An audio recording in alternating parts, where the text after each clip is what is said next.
झांसी के महारानी Lakshmibai medical college में घायल युवक विनय अहरवाल की 5 घंटे तक तड़प कर मौत होने के मामले में देखने को मिला बड़ा एक्शन, जहां प्रिंसिपल ने इमरजेंसी मेडिकल ऑफिसर डॉक्टर राजकुमार राणा को तत्काल प्रभाव से कर दिया सस्पेंड। वहीं पूरे मामले की जांच के लिए सीएमएस के नेतृत्व में 4 सदस्यीय कमेटी का किया गया है गठन, जो 2 दिन में जांच कर प्रिंसिपल को देगी रिपोर्ट। माना जा रहा है कि इस मामले में अन्य स्टाफ पर भी गिर सकती है बड़ी गाज। ललितपुर रेलवे स्टेशन से बीती रात महाकुंभ के लिए चलाई गई 2 स्पेशल ट्रेनें, जिन ट्रेनों से 5000 से अधिक श्रद्धालु प्रयागराज के लिए हुए रवाना। दोपहर से ही स्टेशन पर श्रद्धालुओं का जमावड़ा हो गया था शुरू। देर रात तक पहुंच गई भारी भीड़, जिसको देखते हुए शाम 7:20 पर प्लेटफॉर्म नंबर 1 पर लगाई गई कुंभ स्पेशल ट्रेन, जिसके पहुंचते ही वहां खड़े लोगों में मच गई अफरा तफरी और एक सीट पर 5 से 6 लोग बैठे हुए आए नजर। वहीं हड़बड़ी में एक महिला की पटरी पर गिर गई झुमकी, जिसकी जीआरपी ने भी की मदद, लेकिन फिर भी नहीं मिल सकी उसकी सोने की झुमकी। रेलवे ने फिर रात 10 बजे चलाई दूसरी कुंभ स्पेशल ट्रेन, जिसके बाद भारी भीड़ से रेलवे को मिल सकी राहत। दतिया में एक सांड का देखने को मिला आतंक, जहां इंद्रगढ़ कस्बे में शनिवार सुबह एक सांड ने 60 वर्षीय राहगीर मजदूर रतिराम पर अचानक से बोल दिया हमला। उनके पेट में जा लगा एक सींग, जिससे उनकी मौके पर ही हो गई दर्दनाक मौत। इसके अलावा सांड बाइक सवार को पटकने के बाद जा घुसा एक गुमटी में, जिस पर दुकानदार ने वहां से भागकर बचाई अपनी जान। मौके पर पहुंची नगर पालिका टीम ने जेसीबी की मदद से काबू में किया सांड और ले जाकर बांध दिया ग्राउंड में। तब जाकर सभी ने ली राहत की सांस। शनिवार को निरीक्षण करने झांसी पहुंचे प्रदेश सरकार के प्रमुख सचिव अमित गुप्ता, जहां उन्होंने तय कार्यक्रम के उलट पुरानी तहसील की तरफ बढ़वाई अपनी गाड़ी, तो पीछे चल रहे प्रशासनिक अमले के उड़ गए होश। यहां प्रमुख सचिव जैसे ही पहुंचे पुरानी तहसील, तो उनके आने की खबर से छा गया सन्नाटा। प्रमुख सचिव को निरीक्षण में मिली कई खामियां, जिसे दूर करने के दिए निर्देश। साथ ही कहा कि तहसीलों में दलालों पर लगाएं रोक। वहीं लोगों से पूछा कि उन्हें काम में तो नहीं आती है कोई दिक्कत, कोई काम के एवज में पैसों की तो नहीं करता है मांग, जिस पर लोगों का मिला संतोषजनक जवाब। झांसी में दिन दहाड़े बड़ा हत्याकांड आया सामने। झांसी बड़ी बाजार थाना क्षेत्र के मसीहागंज में नाथ की कोठी में रहने वाली आशा वर्कर ज्योति अहरवाल के पति शनिवार दोपहर करीब 12:30 बजे जैसे ही अपने काम के लिए निकले बाहर, तभी छत के रास्ते घर में घुसकर महिला के प्रेमी ने उसके ऊपर चाकू से कर दिया ताबड़तोड़ कई बार, जिससे चीखने चिल्लाने की आवाज सुनकर मौके पर पहुंचे परिजन। तब तक आरोपी मौके से हो गया था फरार।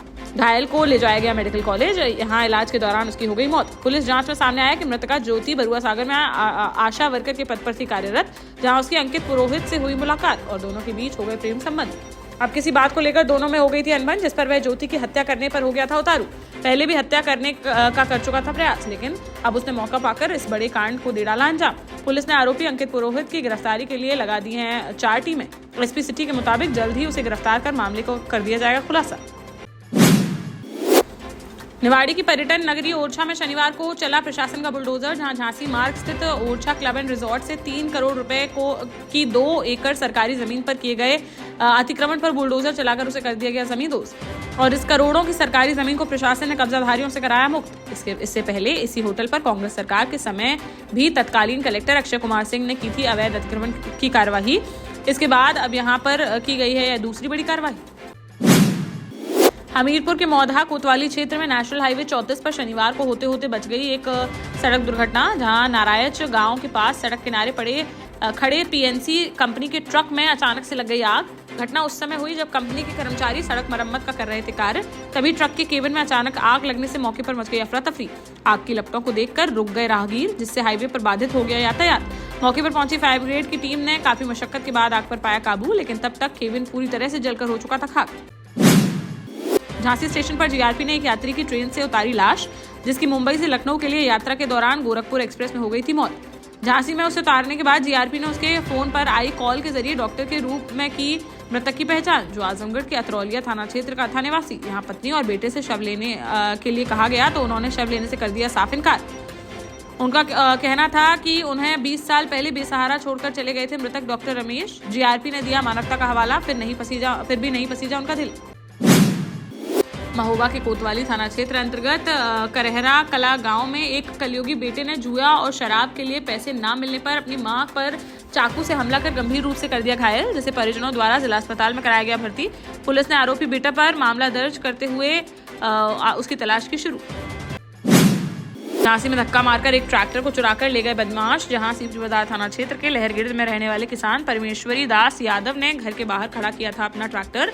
तभी देर रात करीब 3 से 4 बदमाश पैदल आए और धक्का मारकर उनके ट्रैक्टर को कर ले गए चोरी। 20 फरवरी की रात की बताई जा रही है घटना, जो वहां लगे सीसीटीवी कैमरे में हो गई कैद। पुलिस ने मामला दर्ज करते हुए अज्ञात बदमाशों की तलाश की शुरू।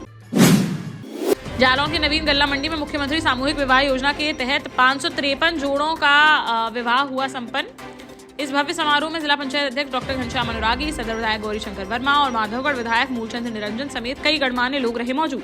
जिलाधिकारी राजेश कुमार पांडे और पुलिस अधीक्षक डॉक्टर दुर्गेश कुमार ने नवविवाहित जोड़ों को वितरित किए प्रमाण पत्र। जिला पंचायत अध्यक्ष डॉक्टर अनुरागी ने कहा कि समाज के हर वर्ग तक पहुंच रही है यह योजना। यह सभी धर्मों और समुदायों के बीच है एकता का प्रतीक। ललितपुर के कोतवाली क्षेत्र अंतर्गत नदीपुरा में रहने वाले 23 वर्षीय अमर यादव की उसके ही दोस्तों ने कर दी हत्या। अमर 18 फरवरी से था लापता, जिसका 4 दिन बाद शुक्रवार को मऊ माफी के पास नहर में पड़ा मिला शव। पुलिस के अनुसार मृतक का किसी बात को लेकर दोस्तों से हो गया था विवाद, जिस पर आरोपियों ने लाठी डंडों से पीट कर अमर को उतार दिया मौत के घाट और फिर नहर में फेंक दिया शव। पोस्टमार्टम रिपोर्ट में हत्या की हुई है पुष्टि। पुलिस ने हत्यारोपी दोस्तों के खिलाफ मुकदमा दर्ज करते हुए उनकी तलाश की शुरू। झांसी में व्यापारी संगठन कैट के राष्ट्रीय महामंत्री प्रवीण खंडेलवाल ने झांसी में की पत्रकार वार्ता, जिसमें उन्होंने कहा कि महाकुंभ में पूरी दुनिया से आए हैं श्रद्धालु।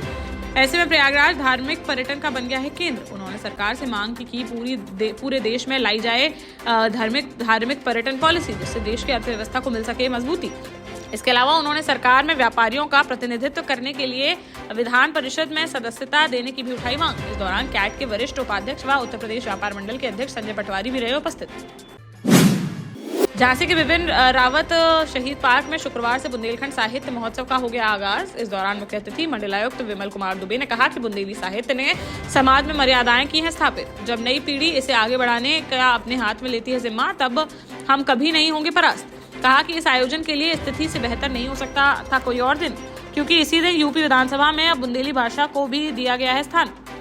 महोत्सव में विशिष्ट अतिथि के रूप में पूर्व डीआईजी मृत्युंजय कुमार सिंह भी रहे उपस्थित। वहीं बुंदेलखंड विश्वविद्यालय के कुलपति डॉक्टर मुकेश पांडे ने की कार्यक्रम की अध्यक्षता। महोबा में पुलिस ने एक 25,000 रुपए के इनामी बदमाश को मुठभेड़ के दौरान कर लिया गिरफ्तार। जहां बदमाश धर्मेंद्र ने 30 जनवरी को एमपी के हरपालपुर में फ्यूजन फाइनेंस लिमिटेड कंपनी के कर्मचारी से 26,040 रुपए की थी लूट। मुखबिर की सूचना पर बीती रात पुलिस ने पचारा गांव में बदमाश की घेराबंदी, तो उसने पुलिस पर चला दी गोलियां। पुलिस ने भी जवाबी फायरिंग करते हुए उसके पैर में दे मारी गोली, जिससे घायल होने के बाद उसे कर लिया गया गिरफ्तार, जिसके पास से लूट के 6,000 रुपए, एक अवैध तमंचा व कारतूस किए गए बरामद। टीकमगढ़ जिले की नगर परिषद बड़ागांव धसान में सीएमओ सहित दफ्तर के कर्मचारियों ने अध्यक्ष के ससुर के खिलाफ खोल दिया मोर्चा। जहां शनिवार को सीएमओ दिलीप पाठक ने अध्यक्ष भारती प्रजापति के ससुर रामलाल प्रजापति पर कर्मचारियों के साथ गाली गलौज करने के लगाया आरोप। उन्होंने कहा कि रामलाल प्रजापति के खिलाफ अगर नहीं हुई कोई कार्यवाही तो वह दफ्तर में तालाबंदी कर कामकाज कर देंगे बंद। सीएमओ ने अध्यक्ष भारती प्रजापति पर दफ्तर में नहीं बैठने के भी लगाए हैं आरोप। जालौन के जगनेवा में पुरानी रंजिश को लेकर एक व्यक्ति पर फायरिंग के मामले में पुलिस ने मुख्य आरोपी को कर लिया गिरफ्तार। जहां शुक्रवार को मामूली विवाद में मनोज कुमार ने अपने 2 साथियों के साथ मिलकर श्याम सिंह पर कर दी थी फायरिंग और मौके से हो गए थे फरार। घटना में बाल बच गया था श्याम सिंह। पुलिस ने मामला दर्ज करते हुए मुख्य आरोपी मनोज कुमार को कर लिया गिरफ्तार, जबकि अन्य 2 आरोपियों की तलाश जारी। ललितपुर के मड़ावरा में धौरी सागर गांव के ग्रामीणों ने शराब की दुकान हटाने की उठाई मांग, जिसको लेकर ग्रामीणों ने शनिवार को एसडीएम को सौंपा ज्ञापन, जिसमें उन्होंने बताया कि जूनियर हाई स्कूल और हाई स्कूल के बीच चल रही है देशी शराब की दुकान, जिस कारण शराबी लोग स्कूल जाने वाली छात्राओं से करते हैं अभद्र व्यवहार। शराबियों की हरकत से आसपास की बस्ती में रहने वाले लोग हैं काफी परेशान, जिस पर उन्होंने शराब की दुकान वहां से हटाए जाने की उठाई मांग। देश का जाना माना सैनफिन ग्रुप आपके लिए फिर लाया है झांसी में वास्तु के हिसाब से फ्लोर प्लान सहित एक शानदार टाउनशिप, जिसमें सुरक्षा की दृष्टि से सीसीटीवी, एक ही ग्रैंड गेट से एंट्री और एग्जिट, चौड़ी सड़कें, parking, car wash area, senior citizen and international fountain parks, swimming pool, gym, badminton, tennis आदि courts, school, hospital, shopping mart आदि कई सुविधाएं। इसीलिए तो हम झांसी में लोगों की पहली पसंद।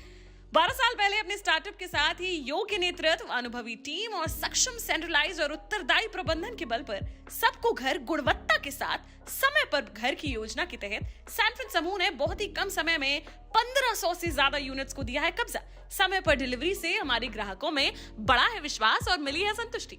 सैनफिन समूह ने बहुत कम समय में Sanfin Ashok city, green homes residency, green homes city, Sanfin Ashok valley, Delhi public school, Sanfin शाखा, केन सैनफिन अस्पताल सहित कई अन्य परियोजनाओं के साथ नई झांसी के निर्माण में स्थापित किया है एक बड़ा मुकाम। तो आप भी आज ही आइए अपने परिवार के साथ और कीजिए अपने सपने साकार।